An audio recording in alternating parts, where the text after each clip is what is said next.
Before diving into this incredible story, consider subscribing to the channel and hitting the bell. Every story here has something to say, and you won't want to miss a single one.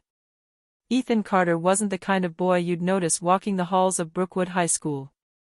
He seemed to almost blend into the background, a silent shadow between the gray lockers and torn school posters. Small for his age, his back often hunched under the weight of his worn backpack, he always walked close to the walls. His clothes were clean but outdated. Old jeans, button-up shirts, and those slightly oversized black shoes he wore every day, as if he refused to grow too fast or spend unnecessarily. He walked with his head bowed, shyly greeting the teachers with an almost exaggerated respect. His gaze avoided those of the other students. Many considered him fragile, uptight, perhaps even a little odd. He spoke little. He rarely laughed. He had never participated in parties, competitions, or even group conversations. To them, he was nothing more than another figure in the hallways. And that made him an ideal target for bullies. Brandon, Kyle, and Josh ruled the school like lions over a savanna. Their territory was the cafeteria, the gym, and the hallways between third and fourth period. They weren't just physically strong, they were popular, loud, and unrestrained. Teachers looked the other way. Other students sometimes laughed nervously, trying not to be next.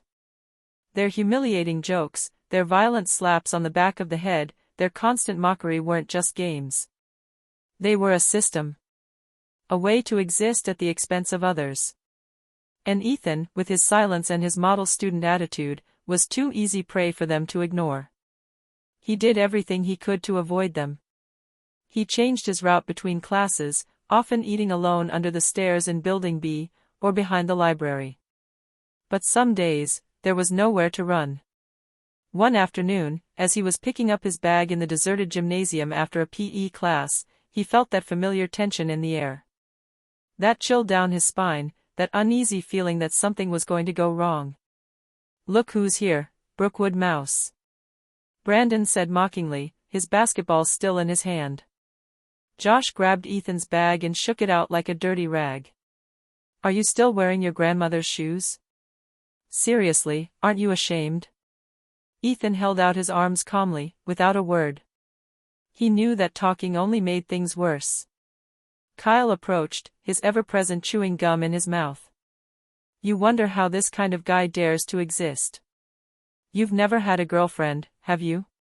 Or even a friend, for that matter?" Ethan's silence only excited them further. His lack of response, interpreted as weakness, pushed them to test how far they could go. But what they didn't know, was that this silence was a choice. Ethan bowed his head gently, retrieved his bag, and left without a word, his shoulders straight despite the humiliation. Because what no one knew, what no one would ever have guessed, is that every evening, once the mockery is behind him, once the world is extinguished and the corridors emptied of their cruelty, Ethan was becoming a different man. The dojo belonged to an old Japanese man named Sensei Harada. He didn't talk much about where he came from, but his eyes told stories that time had deeply engraved. A former master in the Japanese army, trained in the monasteries of Kyoto and the mountains of Fujian, Harada had left the tumult of the world to settle in a forgotten suburb of the city, Brookwood. His dojo, hidden behind a row of cherry trees that no one looked at, resembled an old sanctuary inhabited only by silence. It was there that he met Ethan, one autumn day, when the boy was only 7 years. The old man often watched him from afar, from a stone bench in the city park. One afternoon, he saw Ethan, alone, clumsily imitating the movements of a kung fu practitioner from an old cartoon.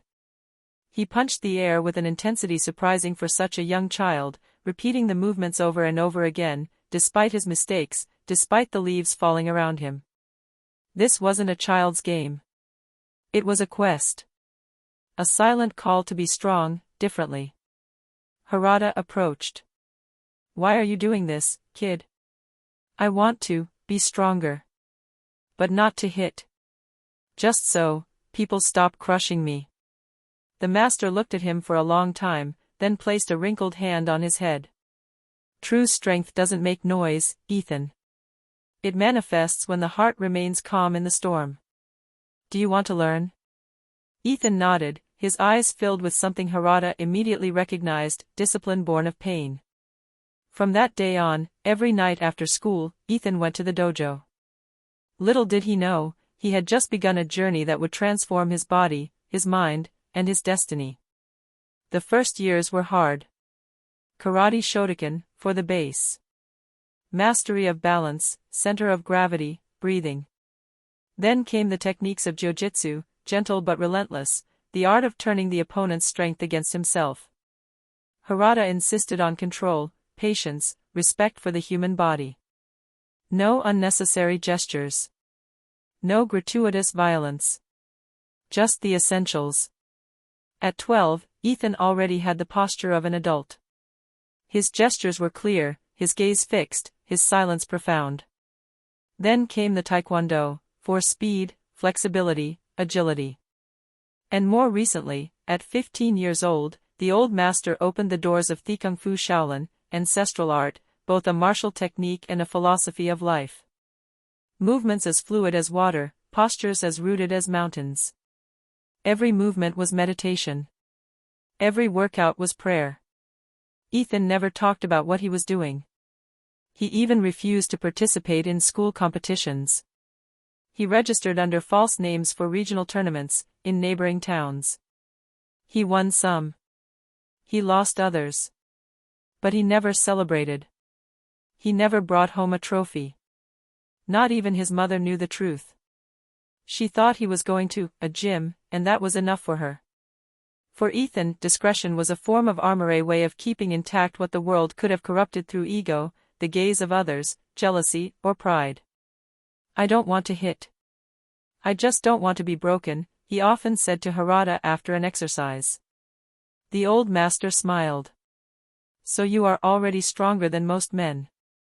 But the outside world was not guided by the same wisdom. The shoulder bumps in the hallways. The insults. The humiliations. Ethan took them in silently. He repeated his master's teachings in his head. It is not in combat that one proves one's strength. It is in mastering one's own fire. But one day, the fire sought to express itself. A day, the mask of peace was tested. A day, everything changed. And on that day, the world discovered what Ethan Carter has been hiding for too long. The Friday of the inter-high school tournament was an annual event at Brookwood High. The entire day was dedicated to sports, no classes, no uniforms, no notebooks. Students could finally run, scream, and laugh their lungs out. The gymnasium bleachers filled with cheers, flying popcorn, and challenges. Basketball demonstrations, tug-of-war competitions, impromptu sprint relays. The students were having fun. Even the most timid ones were swept away by the surrounding euphoria. More Ethan Carter, true to form, had settled into a corner of the gymnasium, leaning against the painted brick wall. He watched without judging, like a spectator alien to this noisy world. His hands rested on his knees, his calm gaze sweeping the scene. He wore a dark sweatshirt and tapered jeans. Invisible, as always. But that day, he wasn't going to stay that way. At the other end of the gym, Brandon, overexcited by the general attention, was looking for a way to get himself noticed even more. We're going to do something a little more fun now. A real battle of courage, he announced aloud, climbing onto a bench. He took a piece of white chalk and drew a large circle on the ground. Everyone's eyes turned towards him. Simple rule: 2 guys enter the circle. The first one out loses. No punches to the face. Nothing serious. Just to see who's got guts. The first duo entered. Laughter. Pushes. One fell, the other was cheered. Then another. And another. The game became a spectacle, an impromptu circus. The students formed a mass around the circle, like an arena. That's when Brandon did what Ethan feared. He scanned the crowd, saw his quiet shadow leaning against the wall, and said provocatively, "Hey Carter. Come show us how the little ones fight. Or are you scared?" The gymnasium froze for a moment. Nervous laughter erupted. A few murmurs. Everyone's eyes turned towards Ethan. Sitting in the shadows, he remained silent. His eyes met those of Tasha, a classmate, who frowned, worried. You don't have to go, Ethan. They're idiots, let them have their act. You're worth more than that. But something had changed that day. A new breath passed through his chest. No anger. No pride. A need to establish a truth. He stood up. Slowly. Without a word. He walked through the crowd in silence, each step echoing like a drop of water in a lake.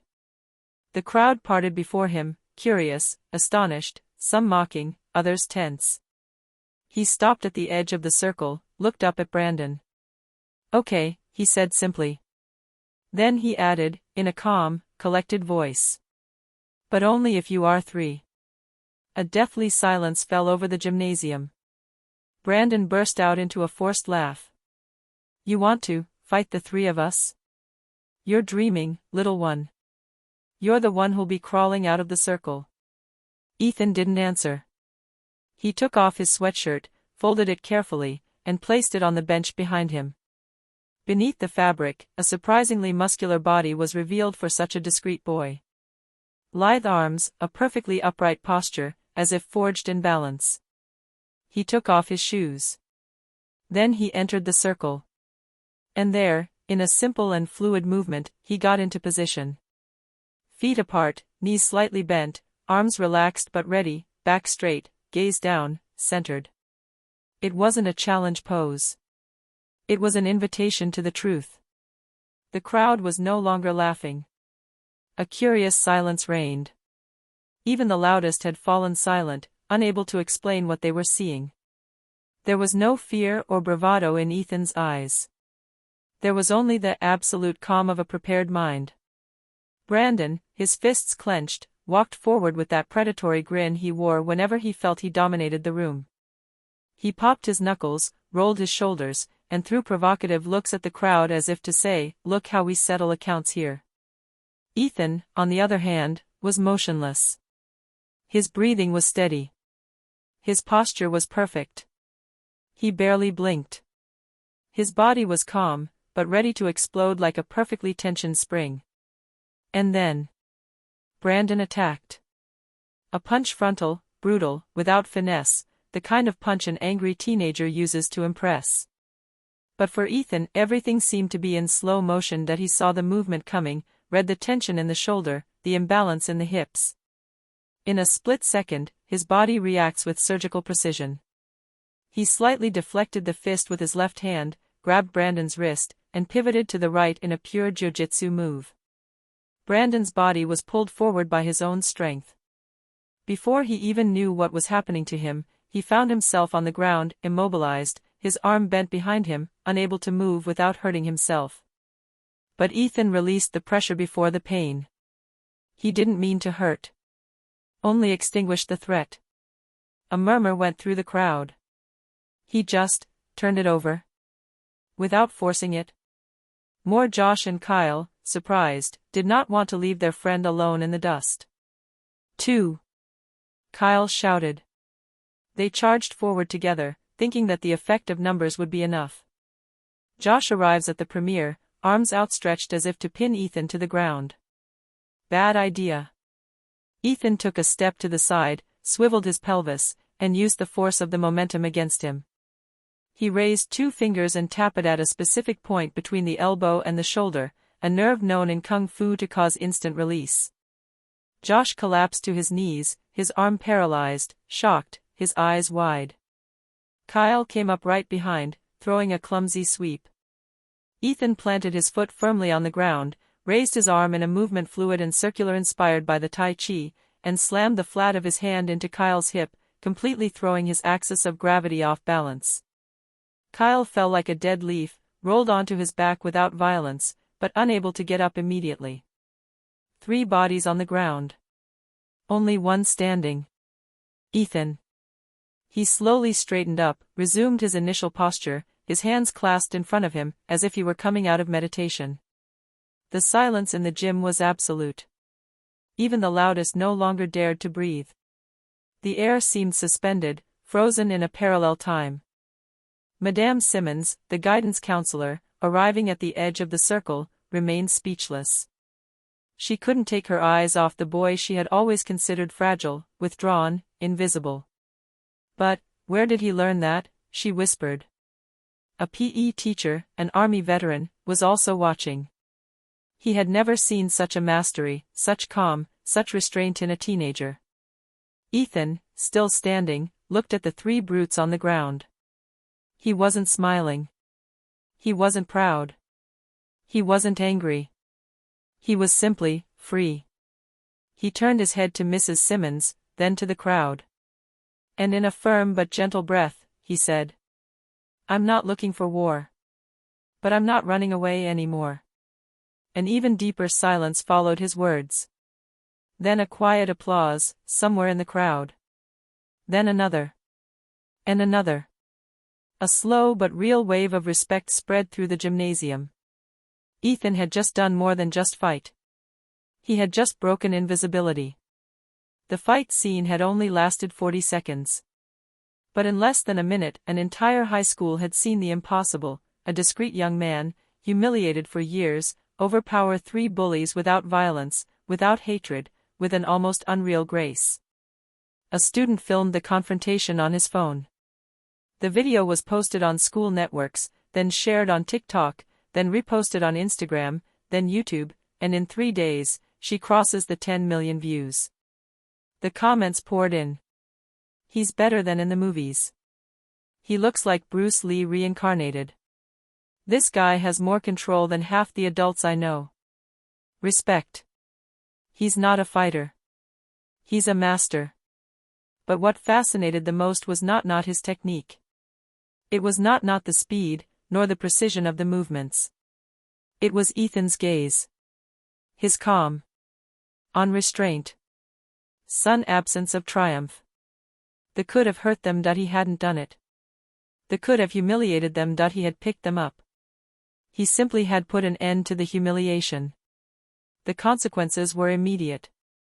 Brandon, Kyle, and Josh were summoned to a disciplinary hearing.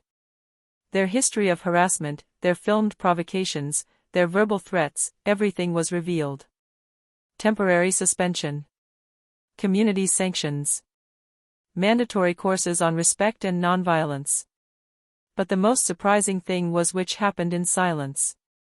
Something changed in them. Not right away. Not magically. But slowly. At first, they avoided Ethan. Then they lowered their gaze when they passed him. Then they stopped their intimidation games. And a week later, one gray morning, while Ethan was putting his shoes away in his locker, they came to see him. Without fanfare. Without laughter. Without well-formulated apologies. Just 3 clumsy teenagers, looking sheepish, hands in pockets. Brandon took a breath. "Listen. Carter. I don't know how to say this, but, that day, you didn't crush us. You saved us from ourselves, I think." "Thank you," Kyle added, staring at the ground. "We thought you were weak. But really, you're the strongest among us. And, sorry, man. Really." Josh just nodded, unable to speak, his eyes moist. Ethan didn't answer right away. He looked at each of them for a long time. Then he said, "Strength isn't what you show. It's what you remember. You can start again. Otherwise." And he left, without hatred, without pride. Just, in peace. A few days later, the principal summoned Ethan. "What you showed, Ethan, wasn't just impressive. It was inspiring. We need that here. We want to create a martial arts club. And we would like you to lead it." Ethan remained silent, taken aback. He had never wanted to be the center of attention. He had never dreamed of fame. He asked time to think. And for a week he remained torn between 2 instincts: hide again, or to offer what he had received. Then, one evening, while walking alone down the alleyway leading to the dojo, he remembered Sensei Harada's words. He who masters an art and keeps it to himself, cultivates pride. He who shares it, cultivates bridges. The next day he accepted. But at a condition. Let it be open to everyone. Especially to those who are never listened to. Those who are avoided. Those who think they have no value. They're the ones I want in this club. Months later, the old gymnasium vibrated with new energy. Shy girls. Boys once mocked. Dropouts. Injured athletes. Migrant children. All trained together. Barefoot. Perfect equality. No rank. Just a circle. A space. Ethan, who became Sensei Carter, guided the sessions with rigor, but also with gentleness. He wasn't shouting. He was explaining. He didn't punish. He corrected. He didn't dominate. He inspired. He taught control, breathing, respect for the opponent and above all, self-respect. Tasha, now a member of the club, was watching him one evening from the stands after training. "You know you changed schools, right?" she said, a slight smile in her voice. Ethan wiped his forehead with a napkin, then simply replied. "I didn't change her. I just helped her see what she already had, hidden strength. Like me. Like you." And somewhere in the old dojo, Sensei Harada stood in the doorway with his arms crossed. He watched in silence. A peaceful smile on his face. His student had become a master. Not by the power of his fists, but by the peace he carried in his gestures. And this, he thought, is the true pinnacle of martial art.